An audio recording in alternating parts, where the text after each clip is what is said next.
With just over a month to Election Day, both candidates are busy on the campaign trail. Vice President Kamala Harris is making multiple stops in Michigan on Friday, a crucial battleground state in this race.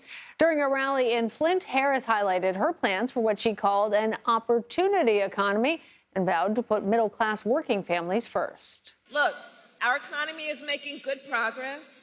Just this morning, we got a solid jobs report, right?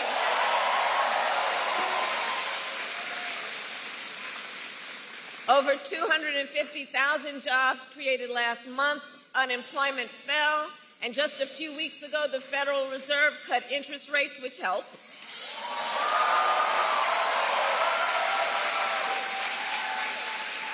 But there's still more we need to do. Prices for everyday things like groceries are still too high. You know it and I know it. And I have a plan on lowering costs on everything from health care to groceries, including taking on corporate price gouging. Meanwhile, former President Donald Trump toured hurricane damage in Georgia earlier today before participating in a town hall event in North Carolina. During the town hall with voters, Trump spoke about the economy, criticizing Harris's policies.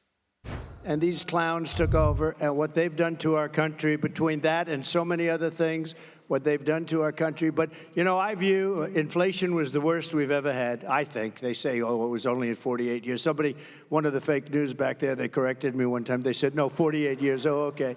But it wasn't. I believe it was the worst that we've ever had. And that's been one of the big problems. But to me, and I know that you talk about the bad economy, you talk about all of the costs, and the costs are so bad. To me, the worst is the border, because it's like what they're doing is they're destroying our country.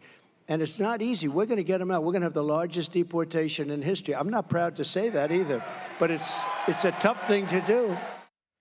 On Saturday, Trump will hold a rally in Butler, Pennsylvania, returning to the site of that first assassination attempt back in July. CBS News Chief White House correspondent Nancy Cordes is following the Harris campaign in Flint, Michigan for us. But we're going to start with CBS News political correspondent Caitlyn Huey-Burns in Butler, Pennsylvania. So, Caitlyn, why did the Trump campaign want to return to the scene of that deadly assassination attempt? Well, Lana, this has been in the works for a while now. The Trump campaign wanting the former president to return to the scene of the crime, essentially, to show defiance in this campaign. And it's hard to kind of overstate how seminal a moment this was, that first assassination attempt, not only in American politics, but specifically when it comes to Trump and his supporters. I've been covering this campaign for a while now, talking to supporters. That moment not only unified kind of the Republican Party base around the former president, but also for his supporters, endeared them further to him. Every time, you know, they mention it, they talk about how that moment really kind of solidified, in their view, his reason to campaign and, in their hopes, ascend to the presidency once again. So he's coming back here to Butler nearly 3 months after that first assassination attempt. But in those 3 months, of course, everything in the political world has changed. And I remember being here at the anchor desk watching that live, and the shock as it happened. Given that he is returning to this rally, and as you said, so much has changed, how will this differ from a typical event? Well, fundamentally, the security presence here, as you can imagine, is extremely enhanced. You can see a little bit of it behind me. There's been a lot of activity here today, but we're outside the fairgrounds where Donald Trump will be speaking tomorrow night, the same exact location that he was speaking about 3 months ago when those shots rang out. U.S. Secret Service has expanded the security perimeter. Where we are standing right now is outside that perimeter, but everything behind me is already shut down more than 24 hours before he's set to take the stage. And they'll also have Secret Service personnel stationed not only inside the security perimeter, but outside as well, including on that roof where the shooter fired those shots. So security very tight here, and also involving lots of different kinds of federal law enforcement as well as local law enforcement as well. And I can say, just covering the rallies since that assassination attempt, most of them have been held indoors to make sure they are secure. He is now, there is now glass in front of him when he speaks. He has had very few outdoor rallies since then, and tomorrow will be another one. All right, we want to turn now to Vice President Kamala Harris. So, Nancy, We've learned that former President Barack Obama is expected to soon hit the campaign trail for Harris. How is he expected to be involved in the campaign?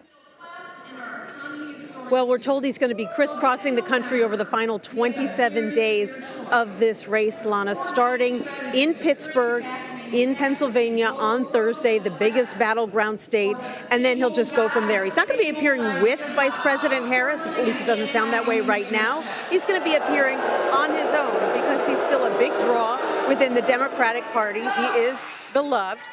He may even have some supporters who feel more strongly about him than they do about Kamala Harris. So he is a surrogate, just like all the other big surrogates that are being deployed in this final month. Anyone who doesn't have a big race of their own and is a bold-faced name with a following, whether it is Bernie Sanders, whether it's Alexandria Ocasio-Cortez, they're all hitting the campaign trail right now on behalf of Kamala Harris. And Nancy, we certainly hear a lot of enthusiasm from the crowd behind you, but we can still sort of pick up what you're saying. I want to get a little bit more of a sense of Harris's message for Michigan voters, because we know that both Harris and Trump have spent a lot of time there in Michigan.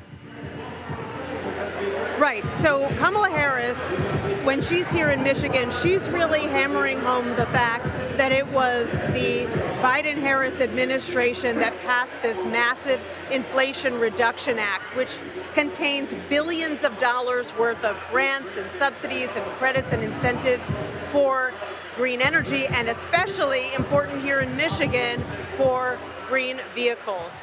Incentives to buy them, but more importantly here in Michigan, incentives to build them, incentives to convert factories into electric vehicle factories. And some of that money has gone out the door already, Lana. Some of it has not. And when J.D. Vance, the Republican vice presidential nominee, was here the other day, he was asked point blank, if you're the vice president, Donald Trump is the president, are you going to allow the rest of that money to go out the door to flow here to Michigan to build those plants? And he did not say yes. He said, well, we've got to look at everything. Some of that money actually ends up going to China. We don't like that.